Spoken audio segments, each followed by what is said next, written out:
처음 제 아내를 만나게 된 건 제가 29살 때입니다.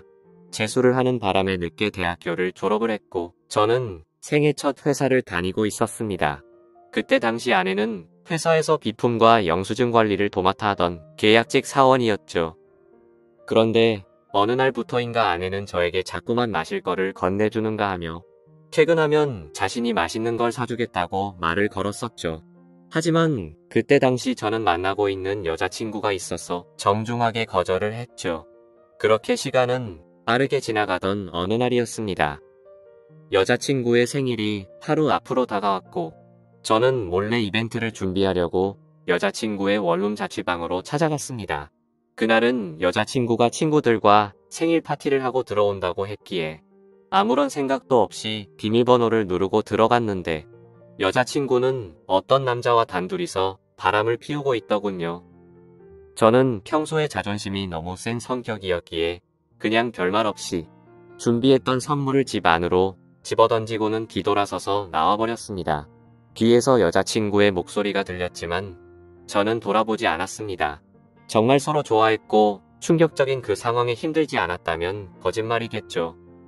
하지만 도저히 용서를 할 수 없었기에 모든 연락을 피하고 저 혼자서 그 상처를 묵묵히 견뎌내고 있었습니다. 그런데 제가 그렇게 힘든 걸 아는지 모르는지 계약직 사원이었던 아내는 제게 매일같이 호감을 표시하더라고요. 사실 저는 아내에게 관심이 없었습니다. 외모는 평범하면서도 귀여운 편에 속했지만 여자에 대해 진절머리가 났던 상태였습니다. 하지만 아무리 거절을 해도 계속해서 제게 달라붙길래 그냥 퇴근하고 술이나 한잔 하자고 말하게 되었죠. 그날 얘기를 들어보니 아내는 가정 환경이 썩 좋지가 않았습니다.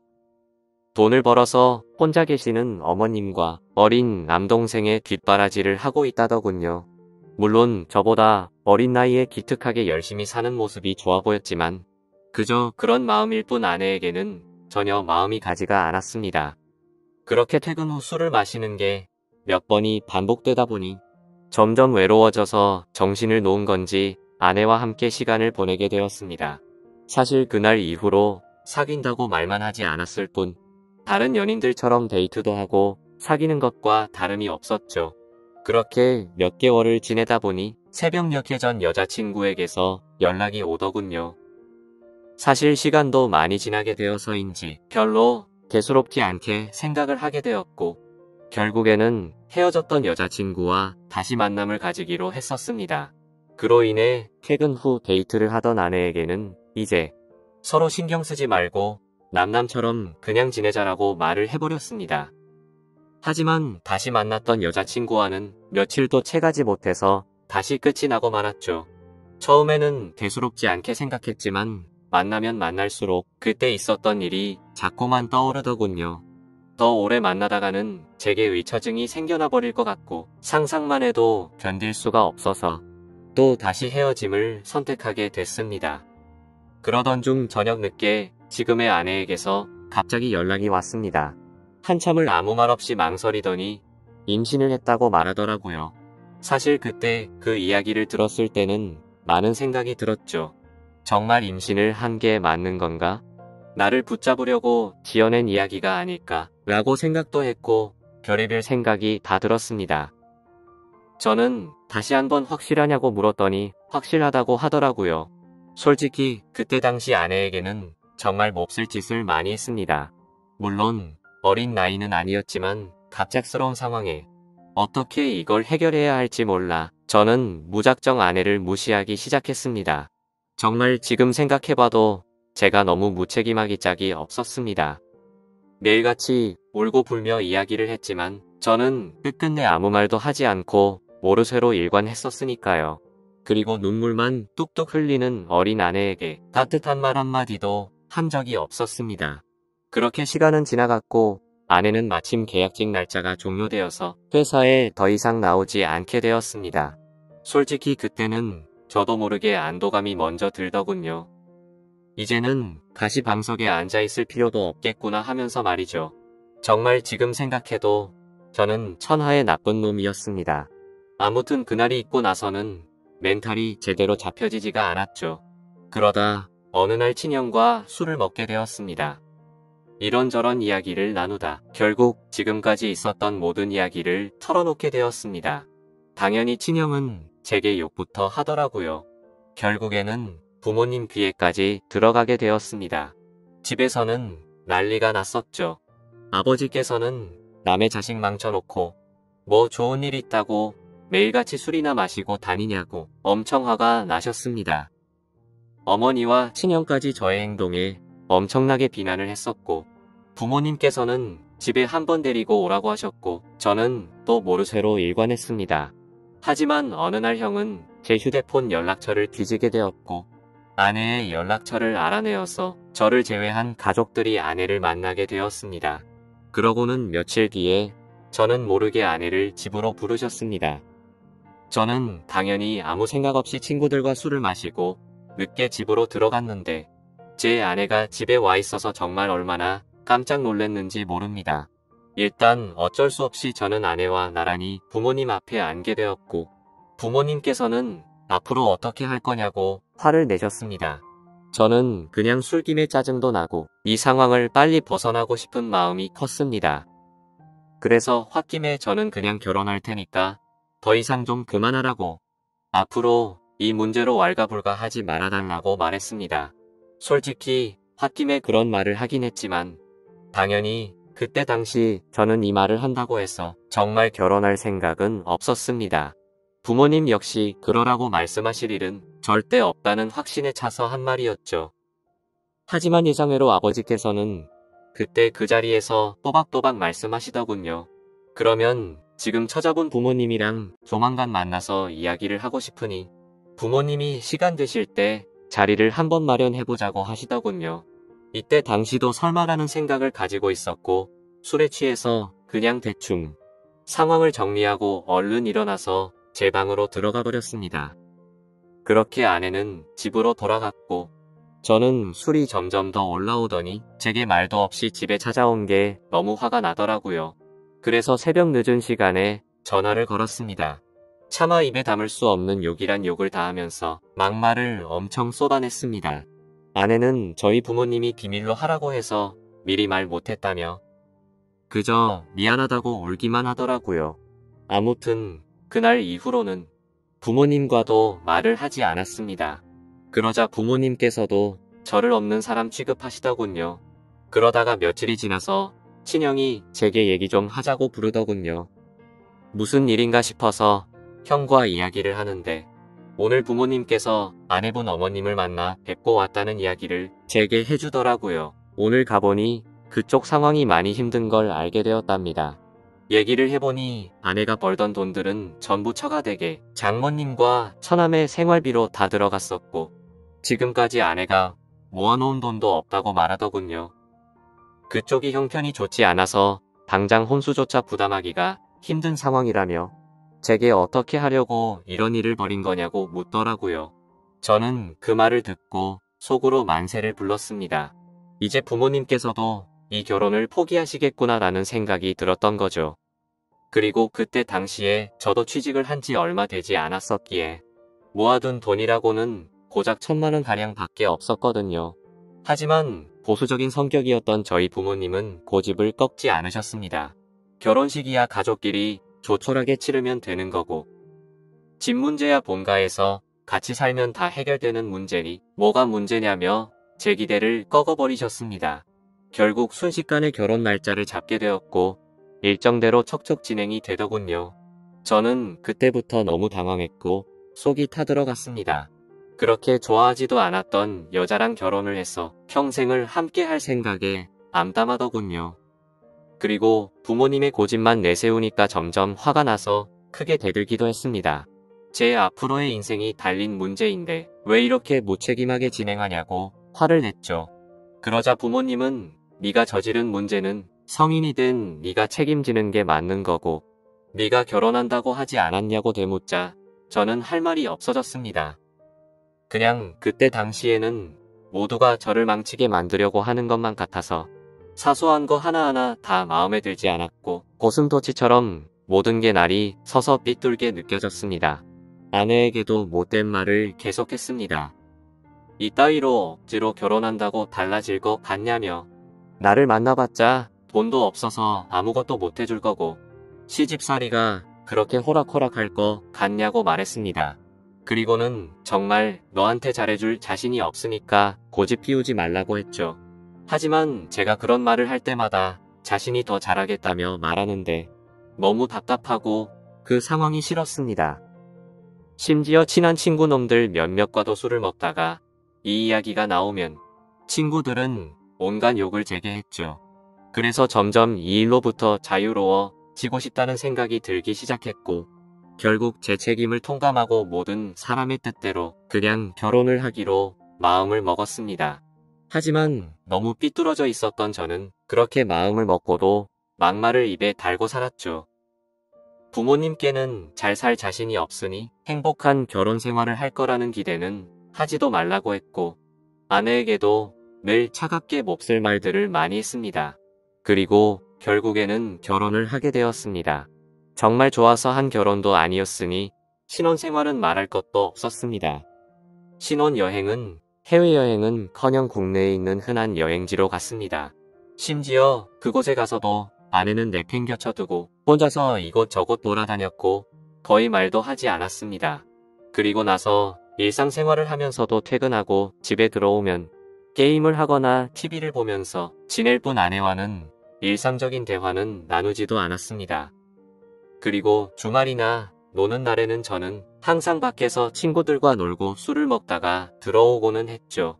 평범한 부부들은 아내가 아기를 가졌을 때 극진히 대접받는다고 하지만 저희 부부는 그렇지 못했기에 제 아내는 그런 대접은 전혀 받지 못했습니다. 오히려 제 눈치를 보느라 뭘 먹고 싶다라는 이야기조차 단 한 번도 한 적이 없었죠. 그렇게 아내는 제게 불평이나 불만을 전혀 말하지 않았습니다. 그냥 묵묵히 혼자서 어머니와 집안일을 했죠. 하지만 저도 사람인지라 마음이 안 좋을 때도 있었지만 자존심이 쓸데없이 너무 강한 나머지 그러게 내 말 듣지라는 생각으로 그냥 그러려니 하고 넘어갔습니다. 그러다 어느 날 새벽에 예정보다 진통이 일찍 와서 정신없이 산부인과로 향했습니다. 그런데 남들과 달리 하루가 꼬박 넘어가게도 출산이 되지 않아서 슬슬 걱정이 되었지만 결국에는 고생 끝에 어렵게 출산을 하게 되었습니다. 출산 후 지쳐 누워있는 아내를 보고 있는데 저도 모르게 갑자기 울컥해서 눈물이 나더군요. 힘없이 늘어져 있는 모습에 뭔가 모를 마음이 들었죠. 하지만 쓸데없는 자존심에 그 눈물조차 보이기 싫었어 그냥 문 밖으로 나가버렸습니다. 그날 장모님과 처남이 아내의 손을 꼭 잡고 있을 때도 저는 아내의 손을 잡기조차 겁이 나더라고요. 제가 무슨 자격이 있어서 그 손을 잡을 수 있을지 그냥 무심한 척 수고했다는 말 한마디를 남기고는 그렇게 나왔습니다. 그날 이후로는 제 아내에게 미안한 마음이 많이 생겨났습니다. 언제나처럼 무뚝뚝하게 아내를 대했지만 마음은 그렇지 않았죠. 예전과 달리 미안한 마음이 생겨났었고 그동안 미안했다는 말 한마디를 하고 싶었습니다. 그렇지만 왠지 모를 쓸데없는 생각에 아무런 말도 하지 못했던 거죠. 그러다 어느 날 제 어머니께서 간이 좋지 안 좋으셔서 계속 정기검진을 받고 계셨는데 결국에는 이게 점점 상황이 악화되었습니다. 병원에 입원하셨을 때 친형과 어머니 그리고 아내가 번갈아 가면서 병실을 지켰습니다. 전 휴일에만 병실을 지켰고요. 자녀를 낳아서 키우고 계신 분들은 아마 아실 겁니다. 새벽이고 낮이고 아이가 잠도 안 들고 울고 할 때마다 아내는 잠이 들지 못했습니다. 그렇다고 제가 애를 봐주고 하지도 않았으니까요. 그렇게 잠도 제대로 못 자고 병실에서 간호를 했으니 그 피곤함은 말로 표현할 수가 없을 거란 거 잘 알고 있었습니다. 그런데 그때조차도 따뜻한 말 한마디 하지 않았습니다. 병실에 있던 다른 분들조차 며느리가 진짜 효녀라며 저한테 장가 잘 갔다는 칭찬을 할 때도 아무런 말도 하지 못했습니다. 입이 두 개라도 할 말이 없는 건 당연했던 거죠. 다행히 수술은 잘 되었고 어머니께서 퇴원하시기 전까지 아내는 그렇게 육아와 병간호를 했습니다. 어머니가 몸이 괜찮아 지시고 집에 오셨을 때 부모님께서 물려받은 땅을 팔았다며 1억 5천만 원을 주셨습니다. 근처 전세라도 얻어서 이제 분가라고 하시더라고요. 아내는 한사코 괜찮다고 말하는데 저는 그러자고 했습니다. 사실 이때 그러자고 말을 한 건 아내에게 미안한 마음이 너무 커서였습니다. 아무래도 시부모님이랑 같이 사는 것보다는 그래도 무뚝뚝한 남편일지라도 아들과 셋이서 사는 게 나을 거라고 생각했죠. 부모님은 당연히 그렇게 하라고 하셨고 아파트로 전세를 하나 구해서 분가를 했습니다. 거의 말도 안 하고 했지만 간간히 아이도 같이 봐주고 이사하고 처음으로 레스토랑을 갔는데 맛있다고 웃으며 말하는 아내를 보면서 이때부터 정말 마음이 울컥해서 눈물이 날 뻔했죠. 그래서 그날 이후로 저는 변하겠다고 다짐을 했습니다. 연애도 저와 제대로 해보지도 못하고 아이를 가졌을 때도 대접 한번 제대로 해주지 못했던 생각이 났습니다. 그리고 시집살이와 시부모 병간호까지 해왔는데 이제 와서 돌이켜 생각해보니 그 흔한 레스토랑 한 번을 같이 와보지를 못했더라고요. 미안하고 너무 미안했습니다. 비록 무뚝뚝하게 말하고는 했지만 이때부터는 그래도 나름대로 다정하게 대했습니다.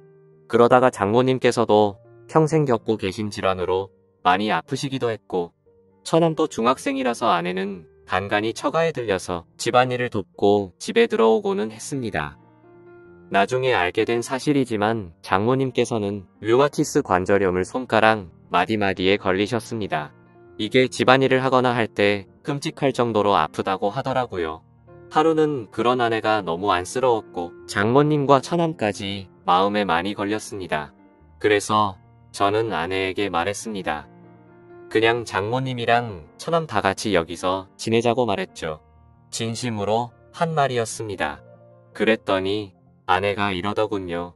미안해요. 앞으로는 자주 안 갈게요. 미안해요. 저렇게 말을 하더라고요. 아내의 저 말 뜻이 어떤 걸 의미하는지 다들 아실 거예요. 아내는 제가 처갓집에 자주 가는 걸 못마땅하게 생각해서 기꼬는 마음으로 저렇게 말을 한 걸로 오해를 한 거였습니다. 지금까지 하지 못했던 미안한 말과 참았던 눈물이 울컥해서 쏟아져 버렸습니다. 아내 손을 꼭 붙잡고 미안하다고 말하면서 애처럼 너무 서럽게 울어버렸습니다. 당황해하는 아내에게는 그동안 정말 미안했다면서 앞으로 살면서 그동안 잘못했던 거 천천히 다 갚을 테니 용서해달라고 정말 서럽게 울었습니다. 그리고 처음으로 아내와 오랫동안 마음에 있었던 많은 말들을 이야기했습니다. 그동안 잘해주지 못해서 미안했다는 말과 함께요. 아내 역시 눈물을 흘리며 그렇게 처음으로 서로 꼭 안고 같이 울었네요. 그 일이 있고 나서 아내가 장모님께 같이 살자고 이야기를 했을 때 장모님께서는 완강히 거절하셨습니다. 사실 이건 당연하다고 생각했죠. 사위라고 하나 있는데 자기 딸을 그렇게 서럽게 만들었는데 이 집으로 들어오면 얼마나 눈치를 줄까라고 당연히 생각하셨을 것 같습니다. 본가에 계시는 부모님께서는 흔쾌히 그렇게 하라고 허락을 하셨고 결국에는 제가 처가댁에 가서 장모님께 무릎 꿇고 사죄했습니다. 그동안 죄송했다고 앞으로는 정말 잘하겠다고 했죠. 그렇게 장모님을 겨우겨우 설득해서 같이 살게 되었습니다. 지금은 그 누구보다 아내만 사랑하고 전에는 상상도 못한 애교도 떨면서 그렇게 살고 있습니다. 세상에서 아내가 가장 예뻐 보이고 가장 사랑스럽네요.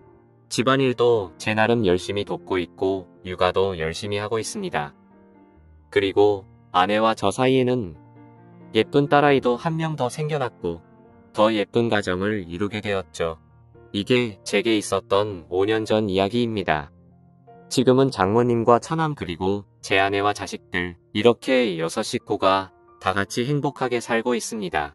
넉넉지 않은 형편일지 몰라도 휴일이나 주말이 되면 가능하면 가까운 곳으로라도 바람을 쐬러 다니고 있고요. 지금은 아내에게 잔소리도 들어가면서 지내지만 그 누구보다 행복하게 해주려고 아내를 여왕처럼 받들고 지내고 있습니다.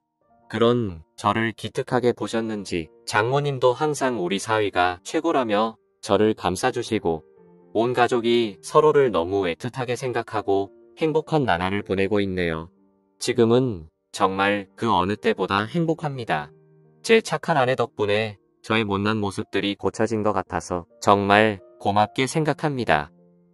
아마 그때 아내가 저를 버리고 떠나버렸다면 저는 그저 그런 인생을 살고 있었을 테고 평생 후회만 하면서 살았을 것 같다고 생각이 드네요. 앞으로도 저는 과거의 아내에게 잘 해주지 못했던 걸 평생 갚아 나가려고 합니다. 물론 평생이 걸려서 제가 잘하더라도 그 큰 상처를 준 건 다 갚지 못하겠지만 지금은 제 아내도 행복하다고 말해주니 너무 미안하고 고마운 마음만이 가득하네요.